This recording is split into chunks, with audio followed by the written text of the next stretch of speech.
I'm in the healthcare field and I'm running a business. I have issues with the financial part, so I try not to pay attention to that part. So I pay attention to helping people, and my business starts to grow, and then I have to look at the finances to make sure everything's okay, and then it slows down and goes bad. Well, that's sort of a cop-out in this sense. What you're saying is there are aspects I like more, and so I can get lined up, and there are aspects that I like less, and then I don't get lined up. And we say, you can get so lined up that none of the aspects will bother you. It's the same subject that we were just talking about. You can't insist that conditions change so that you can feel better about the conditions. You just got to find a way of feeling good and trusting that it will get better and better, and it will, and it is. Whatever you need will come to you. I have another question. Well, are you satisfied with that one?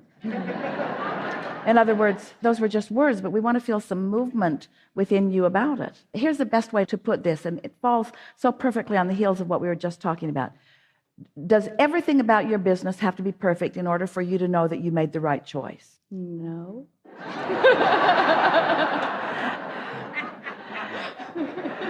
That was the most unconfident answer that we've ever. So we'll just keep asking until you answer with more conviction. Got it. Do you remember feeling strong impulse about this business? Yes. And do you remember that feeling of right track? In other words, do you remember how good you felt about it? Absolutely. And do you remember that that momentum carried you really happily quite far? Yes. So would you say that your envisioning was relatively resistant free, and while you were in that state, things were lining up, lining up, lining up, lining up, lining up? Yes. And didn't you find it quite remarkable how quickly things lined up? Yes. Then you began doing the business. And once you sort of dug into the details of it, was that when you first started noticing some of the aspects that you didn't like quite that much? Yes. And can you now feel that that's when you started sticking the stick in the wheel? In other words, that's when it started feeling not quite so much fun. So the key is, once you're in business, and once you are doing your business, and once you are having your experiences, the key to living happily ever after within it is to try to recreate that optimistic feeling you had when it was all vibrational and not so physical. In other words, before it became conditional, it was easier to feel good about it, wasn't it? Yeah. So what we're saying to you, to all of you, you have the ability to, even though the conditions are now surrounding you, to be less conditional and more unconditional in your approach to it by reminding yourself of how it was before and what you know. I have the power to create this. I'm good at this. The universe is assisting me. I get really good intuition. When I follow my impulses, it always really pays off. I'm learning as I go. I'm growing my business. I'm figuring it out as I go. I know so much more than I knew when I first started it. I'm not starting over. There's lots of momentum that's going. I'm cleaning it up as I go. This was a really good decision that I made. I knew it when I made the decision to do it. I could feel how it was falling into place. I'm so glad that this is what I'm doing. I'm really good at this. I really like what I'm doing. Everything I need will come to assist me along the way. Feel how fresh and open that is? And all we did was focus unconditionally. Helpful? Yes.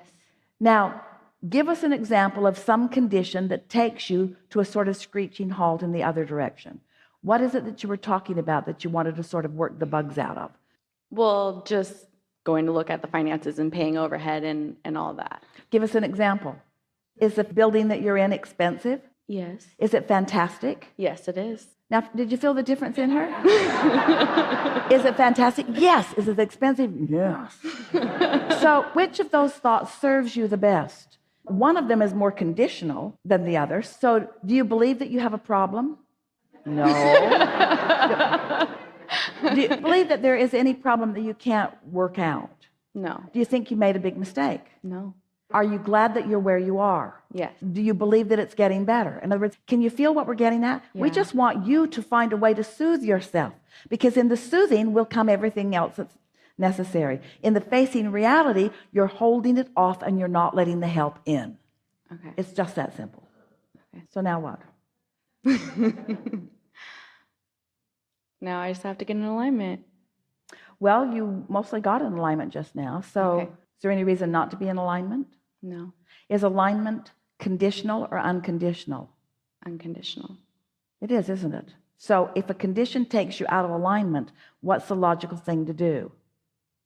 Do your best to ignore the condition that's taking you out of alignment and focus upon what takes you into alignment. Now, there are people who would say, oh, so you're telling her to put her head in the sand and not face reality and not worry about what she can't do. And we say, exactly.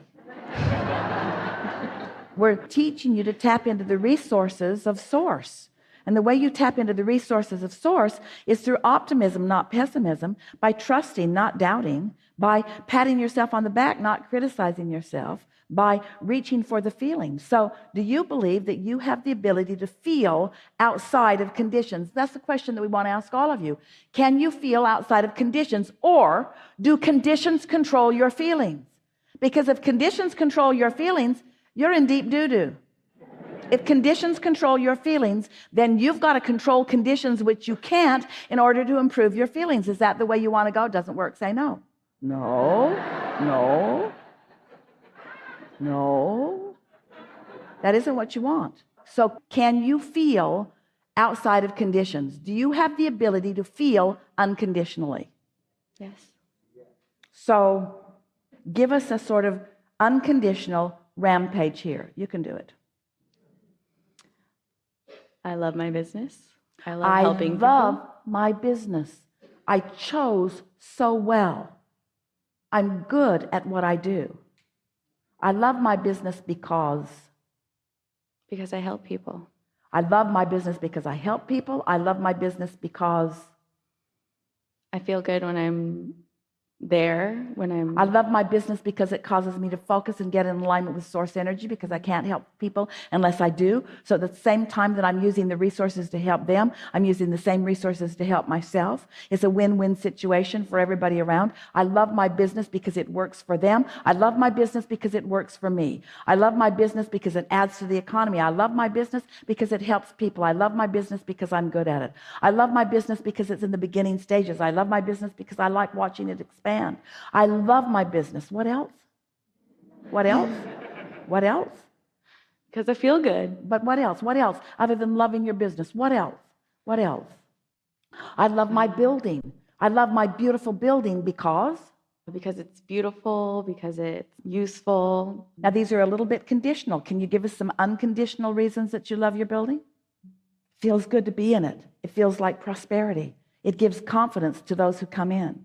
It feels like well-being. It feels like we're on top of our game. It feels like we know what we're doing. It feels like a safe haven. It feels like a place for relief. It feels like a place for soothing. It feels just right. I love this just right building that I have. What else?